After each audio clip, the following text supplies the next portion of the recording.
Even though you know I'd die for you, you lied to me. Ladies and gentlemen, and Ty, the Mac is back. Or not. Yesterday we just witnessed one of the lamest things I think I've ever seen in my life. Conor McGregor versus Max Holloway 2. Look, we all know what happened. I'm just kind of going to go over this and we're just going to talk about what we just witnessed. It was pretty disappointing. Both main events, Paddy Pimblett versus VSD and Conor McGregor versus Max Holloway. Both fights somehow just so happened to last basically a minute, but one of them was infinitely more entertaining than the other. Paddy Pimblett had a wonderful Darce choke on BSD. I mean, I feel like we all knew Paddy was going to win because BSD apparently had staff, which is kind of crazy. Um, you know, what's up with these French fighters just having the worst sanitary conditions known to man? I don't know. Patty did it in like I think just over a minute it was. I think it was like or maybe it was just under a minute. Um but regardless, I mean it was pretty wonderful what we witnessed in that fight. But you know, Connor Max Holloway. Yeah, man. I have the fight up here. There's not much to analyze, but I do want to take a look at that kick that we saw. Let's just hold on. So, um, already, Connor refuses to do the glove touch. I know that he's like known. I don't know if I would say he's known for it. But he doesn't do glove touches very often, I guess. Um, but the absolute karma of refusing to do a glove touch against one of the GOATs, Max Holloway, and demolishing your knee because of it. It needs to be studied. This is why you go for the glove touch, chat. Um, because this is some pussy shit Ty does all the time, and it never works out. It literally never works out for him. You gotta show respect for your opponent, especially when you haven't fought in 5 years and you had a fight canceled because you broke your toe. The least you can do is show respect for like 3 seconds, do a quick glove touch, and then carry on with the fight. So yeah, he trips pretty, like I think he trips like 3 times, maybe even four. Because at this point his knee is already gone. Like it's been turned to ash, you know? Honestly, I gotta blame the hog rider fucking haircut, dude. What was he doing with that haircut, man? We've seen Connor with like the luscious hair. We've seen Connor like completely bald. Um, like what are we doing with this haircut, man? This is this is not it. And low key, I think it did have an effect on the fight. I think I think that garbage haircut did actually affect his mentality going into the fight. It wasn't the key. It wasn't like the key factor. The key factor is probably because he fucking destroyed his leg. But you know, I don't think it helped. I'm gonna quickly point out something. I don't remember which video I was watching from, but someone pointed out they were like, um, we might see a version because we've seen many different versions of Connor. Like prime 2016 Connor was very like karate Connor. He was all about these swift movements, these flashy kicks. Um, and he had a lot of confidence going in with that. And then after the Floyd Mayweather fight, we saw like a boxing Connor. And his stance changed because of that. And it was actually very interesting to see how his style like evolved over time.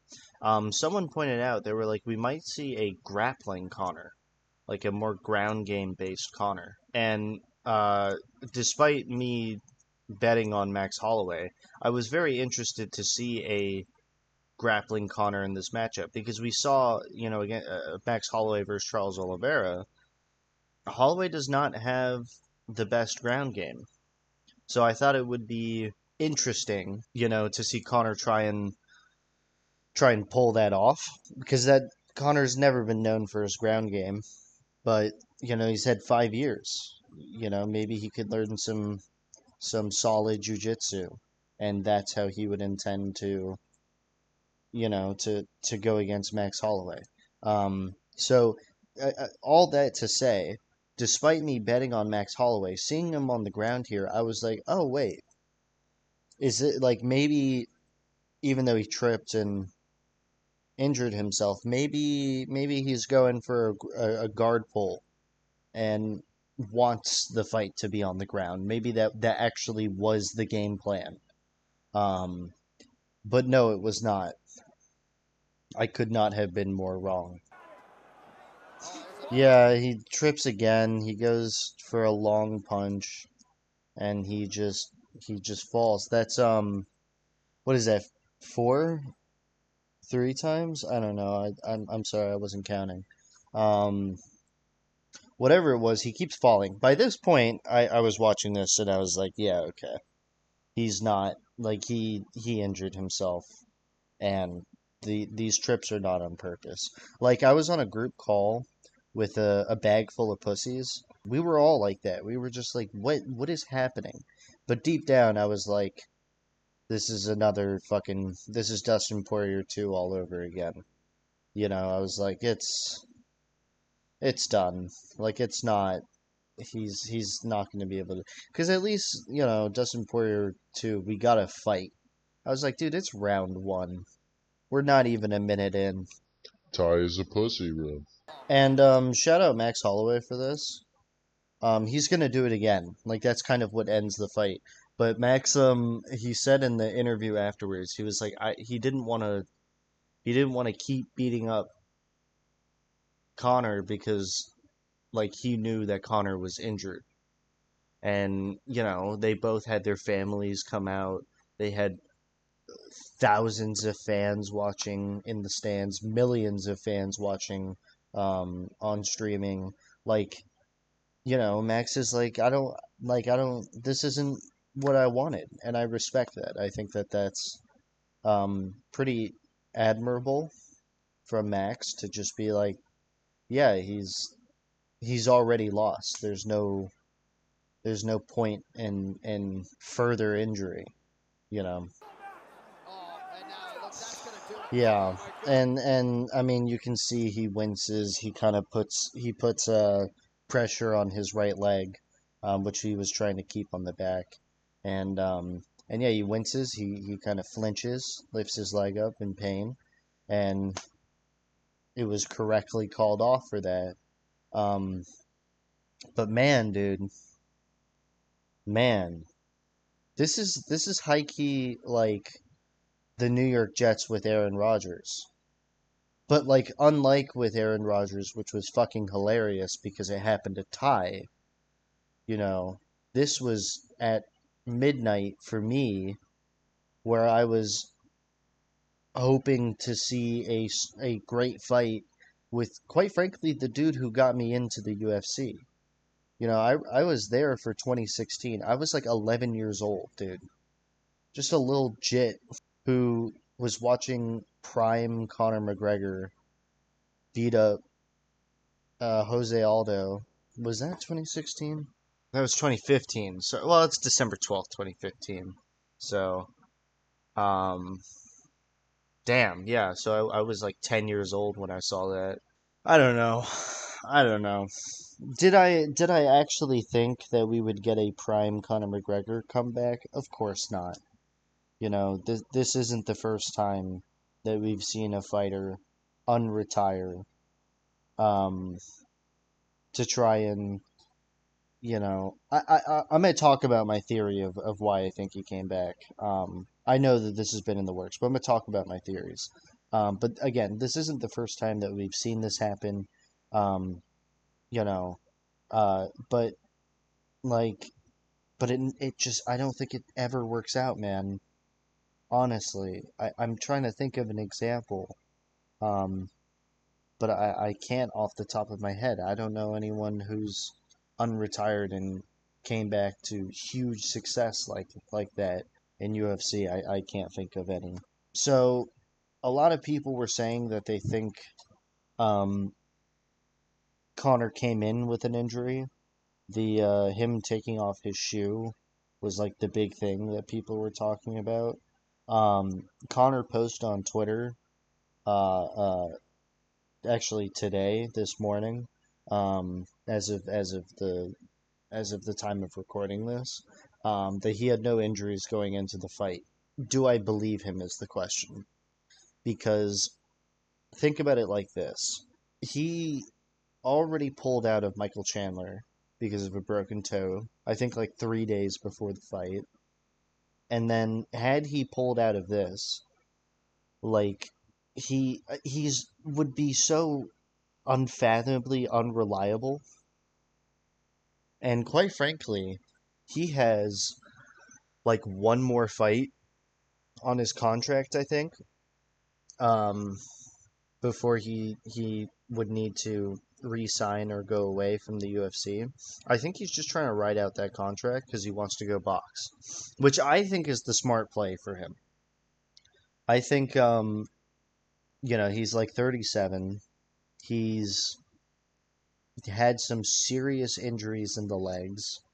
Now he's just adding to it. And quite frankly, he's a big draw. His name alone carries a card. And I think boxing is a good idea for him. He's kind of been forced. He's staying within the combat sport world with BKFC, but he can't even compete in that. I mean, I don't think he would, but he can't because of his contract. So I think he just did this fight, whether or not he was injured prior. I think he honestly did this fight just to get just move on from his contract so he can go do other things. I don't think he's gonna come back. I don't think he'll ever resign. There's no reason to. He's made his money, right? It's just upsetting. It really is.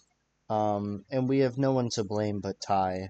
And I guess my problem is that this fight, like, because my thing was, okay, if Max Holloway wins by knockout in welterweight, it doesn't really do much. Like, I guess, yeah, Max Holloway beat up a retired, older McGregor, long past his prime, and, I guess he gets his lick back. And if McGregor actually did win, which I didn't think he would, but if he did, that would have been pretty huge. Pretty huge. But I was like, if Max Holloway wins, it doesn't really do much to move the division. Now, it's even worse. Because now literally nothing happened.